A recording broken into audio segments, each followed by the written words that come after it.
Hello, hello! Alors nous revoilà pour le chapitre 7.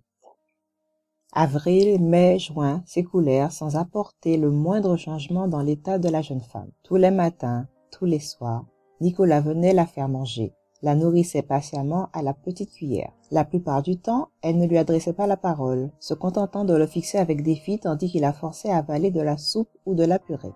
Elle ravalait son amour-propre dans l'attente du jour où elle serait à nouveau d'aplomb et où elle aurait la force de le jeter à la porte. Chaque jour, il lui apportait des revues à feuilleter pendant son absence et lui demandait de noter les décorations qui lui plaisaient sous prétexte qu'il entendait aménager son ranch. Durant les 2 premiers mois, elle avait rageusement biffé chaque page de la mention « N'aime pas ». S'il croyait qu'elle allait l'aider à décorer sa maison, il se trompait. Mais elle devait admettre à contre-cœur qu'il était toujours là quand elle avait besoin de lui. Quand elle avait des nausées, il était à côté d'elle pour la soutenir et lui rafraîchir le visage. Quand elle avait un rendez-vous chez le médecin, il l'accompagnait en voiture. Il faisait les courses, portait le linge à la laverie, rangeait l'appartement, préparait ses repas. Il continuait cependant à se rendre à son travail tous les jours et de temps à autre la quittait en début de soirée. Kayla supposait qu'il avait des rendez-vous galants, mais ne le questionnait pas. « Qu'est-ce que cela peut te faire ?» se répétait-elle. « Le principal, c'est qu'il te laisse en paix. » De ce côté-là, elle ne pouvait rien lui reprocher. Il se comportait comme un parfait domestique. Il n'avait plus jamais fait allusion au mariage et se contentait d'évoquer leur enfant avec courtoisie. Déjà, l'appartement de Kayla regorgeait de jouets qu'elle ne pouvait regarder sans serrer les dents. Inlassablement, elle caressait l'idée de s'enfuir. Elle était même allée une fois jusqu'à prendre un sac de voyage et s'installer au volant. Mais il faisait atrocement chaud et un vertige l'avait rapidement gagné. Quand Nicolas avait vu ses bagages dans l'entrée, il n'avait rien dit et avait remis ses affaires dans le placard sans poser de questions, ce qui n'avait fait qu'augmenter son irritation. Au départ, elle avait choisi d'ignorer ses allées et venues. D'ailleurs, elle était si mal en point que cela ne lui était pas difficile.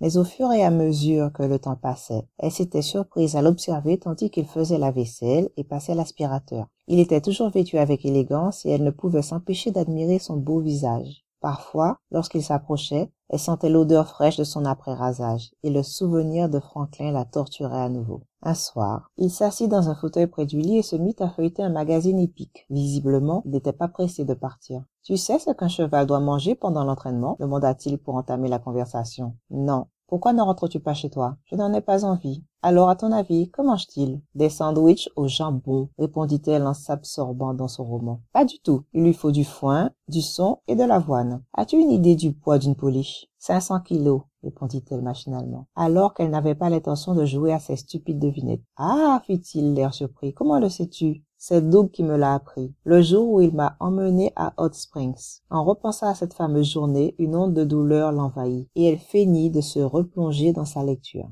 Et le poids habituel d'un jockey? 500 kilos. Ah non, c'est le poids du cheval, je confonds, dit-elle en tournant la page de son livre. J'ai la nette impression que les courses ne t'intéressent pas, fit-il sèchement, en refermant la revue et en se levant. C'est tout à fait exact. Je n'y aurais jamais mis les pieds de moi-même. Notre enfant va grandir au milieu de chevaux. Tu pourrais au moins faire un effort pour lui. Kayla ne leva pas la tête et resta de marbre. As-tu besoin de quelque chose avant que je ne parte? Demanda-t-il en soupirant.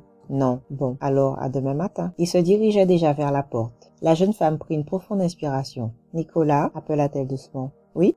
Combien pèse un jockey? Lentement, Nicolas se retourna et la regarda avec une infinie tendresse. Mais déjà, Kayla avait détourné les yeux. Aux alentours de 50 kilos, répondit-il. Ah, tu es sûr que tu n'as besoin de rien? Non, non merci. Alors, bonne nuit. Pour une fois, elle n'avait pas envie qu'il parte, sans doute parce qu'elle s'était sentie déprimée toute la journée, essaya-t-elle de se convaincre. Soudain, un léger tressaillement la parcourut. Le bébé avait bougé. Il n'y avait aucun doute. Riant et pleurant à la fois, elle se précipita à la fenêtre pour rappeler Nicolas. Mais les feux arrière de sa voiture s'éloignaient déjà. Elle laissa tomber le rideau et retourna se coucher. Finalement, c'était aussi bien comme ça, se dit-elle en éteignant la lumière. Pourquoi l'aurait-elle prévenu alors qu'il ne pensait qu'à lui prendre son enfant? Les jours se suivirent avec monotonie, chacun apportant la même dose de souffrance, de fatigue et de morosité. Ce n'est qu'au début du mois d'août que Kayla constata une légère amélioration. Les nausées se faisaient moins fréquentes. Ce matin-là, elle termina sans trop d'efforts ses œufs au bacon. « Tu as meilleur appétit, » observa Nicolas en se levant pour refaire du café. « Ça va un peu mieux, » reconnut-elle en s'adossant à sa chaise. « Voyons voir. Tu en es à quel mois? » demanda-t-il en lui tendant un toast. « Au début du 5e.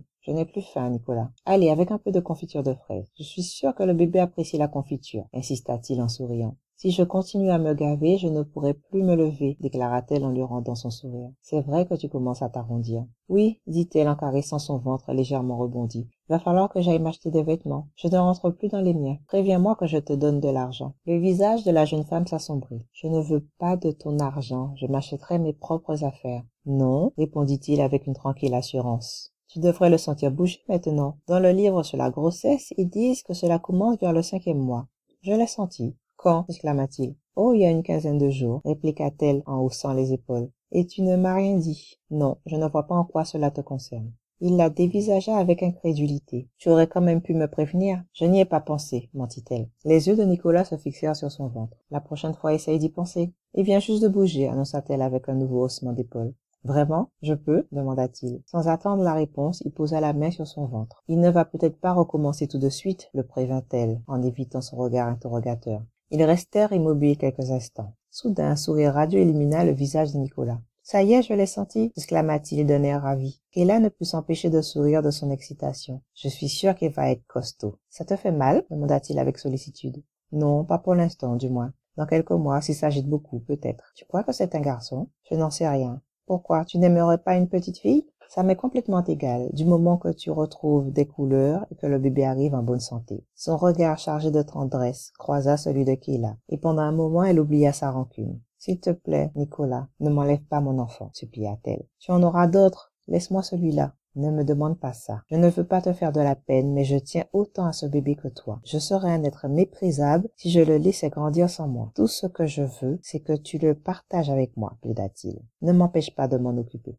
Ce n'est pas juste, tu es riche, tu peux acheter tout ce que tu désires. Cela ne te suffit-il pas? Pourquoi te faut-il en plus mon bébé? Le bonheur ne s'achète pas, protesta-t-il, je te l'ai déjà dit. Tu ne me priveras pas de mon enfant. Furieuse, Kéla se leva et chercha ce qu'elle pourrait lui lancer à la figure. Son regard tomba sur la tartine couverte de confiture abandonnée sur la table. Non, cria-t-il en baissant la tête pour éviter le projectile qui alla s'écraser sur le mur.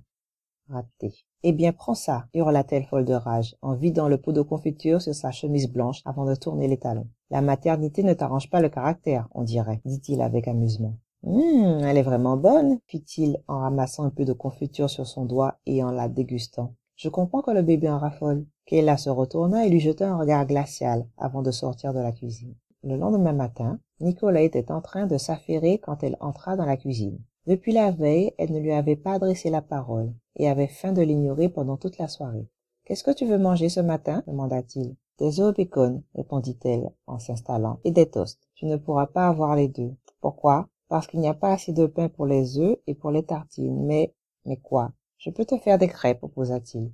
Oh oui, accepta-t-elle sans pouvoir dissimuler sa gourmandise. Il était vraiment attentionné, songea-t-elle, tandis qu'il lui servait un verre de lait et une orange pressée. Je me sens capable de me préparer mes petits déjeuners, observa-t-elle toutefois. Ce n'est pas la peine que tu viennes tous les matins. Si, je veux être sûre que tu te nourris convenablement jusqu'à l'accouchement. Une bouffée de colère envahit Kéla. Nicolas se croyait-il tout permis? J'en ai assez de te voir, et tu ne me prendras pas mon bébé, explosa-t-elle.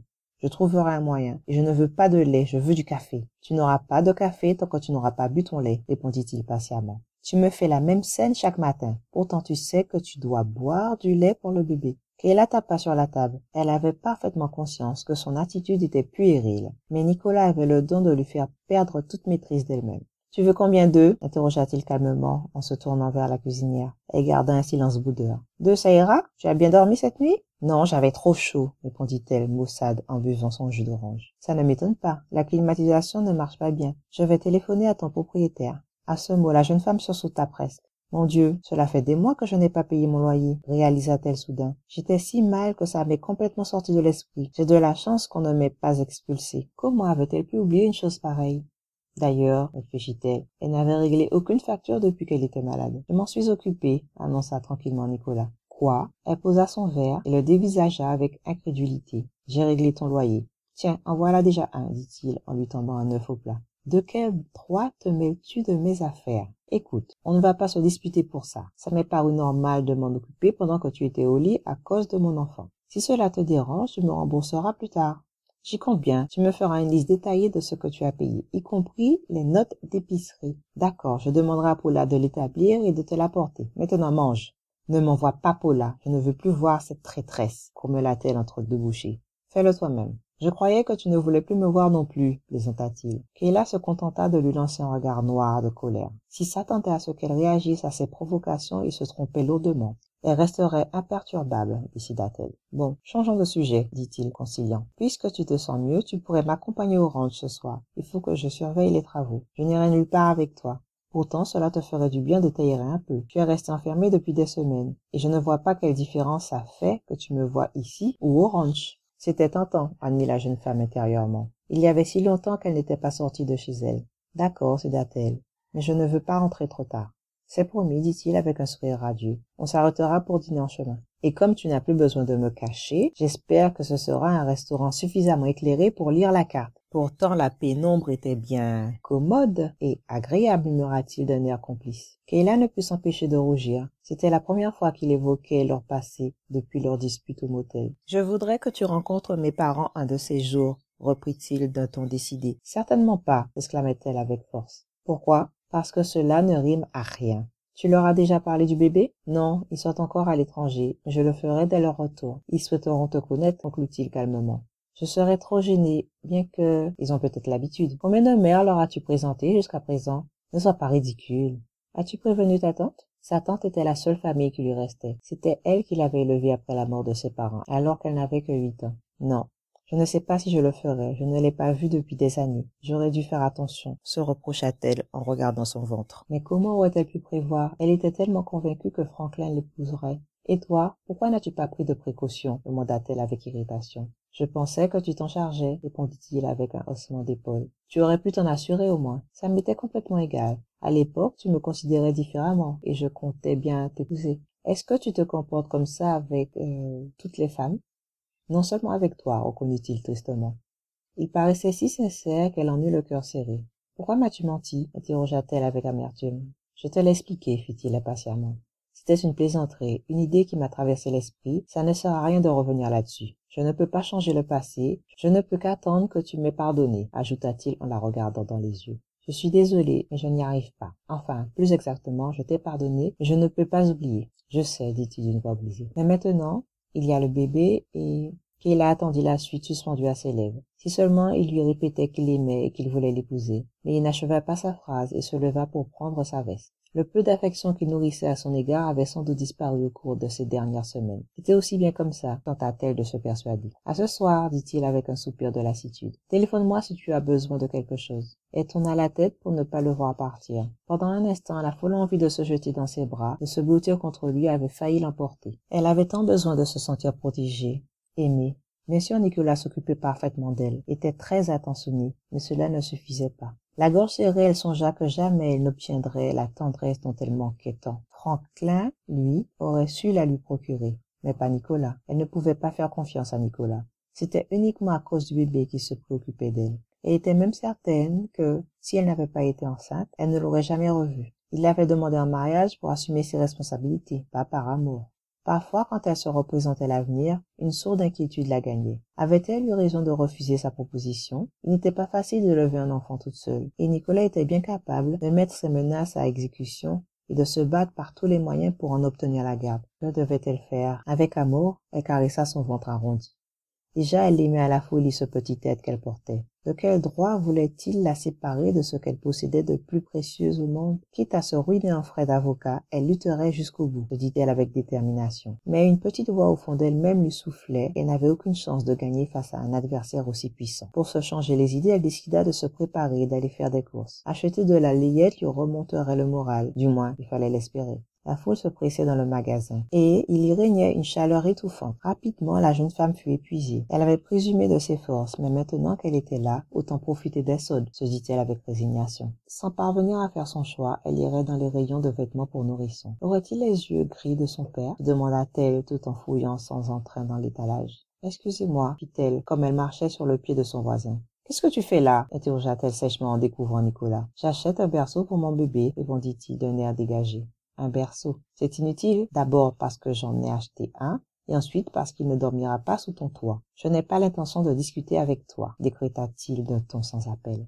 La colère de la jeune femme ne connut plus de bornes quand elle le vit choisir le berceau qu'elle comptait acheter. Et pourquoi avait-il remis ses lunettes? Se demanda-t-elle, furibonde, en le regardant lire attentivement les étiquettes de prix. Était-il encore en train de jouer son rôle du timide et inexpérimenté Franklin pour séduire une autre innocente victime? Une pointe de jalousie la transperça. Combien de femmes avait-il fréquenté durant ces dernières semaines? L'image de Nicolas caressant doucement le corps d'une étrangère la fit frémir de douleur. Sur le point d'exploser, elle tapa du pied avec impatience. « Laisse ça, Nicolas, dit-elle d'une voix tendue en le voyant prendre des biberons. « J'en ai déjà acheté, et tu vas te retrouver avec un tas d'articles pour bébé dont tu n'auras pas l'utilisation. »« Ça me regarde, répliqua-t-il doucement en les ajoutant à sa pile d'achats. Tu ferais mieux de rentrer, tu as une mine épouvantable. » Elle ne put se contenir plus longtemps. « Je ne veux pas de tes conseils, lança-t-elle. Et enlève ces lunettes ridicules. Pour qui fais-tu ton numéro aujourd'hui? » Avant qu'il ait le temps de répondre, elle lui arracha ses lunettes et les jeta par terre. « Kayla, voyons, c'est ma meilleure paire. » Consterné, il regardait le désastre. « Ne prétends pas que tu as vraiment besoin de lunettes, dit-elle au bord de l'hystérie. »« Oui, je les utilise de temps en temps pour me reposer les yeux, » expliqua-t-il. Kayla le foudroya du regard. Il s'était suffisamment moqué d'elle et elle n'accepterait pas un mensonge de plus. D'un geste délibéré, elle écrasa consciencieusement un des verres, puis l'autre. « Fais croire ça à d'autres, Nicolas, dit-elle ensuite en le toisant avec défi.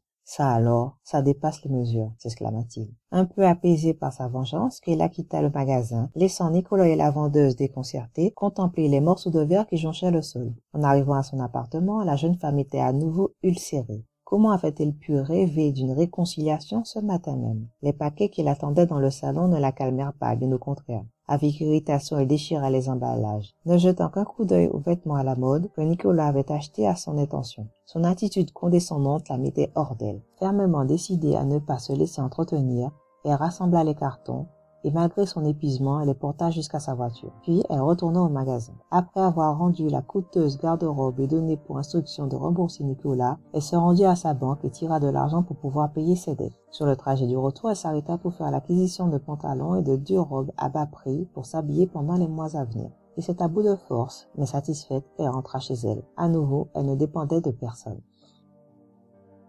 C'est la fin du chapitre 7. À très bientôt pour la suite des aventures de Kayla et Nicolas.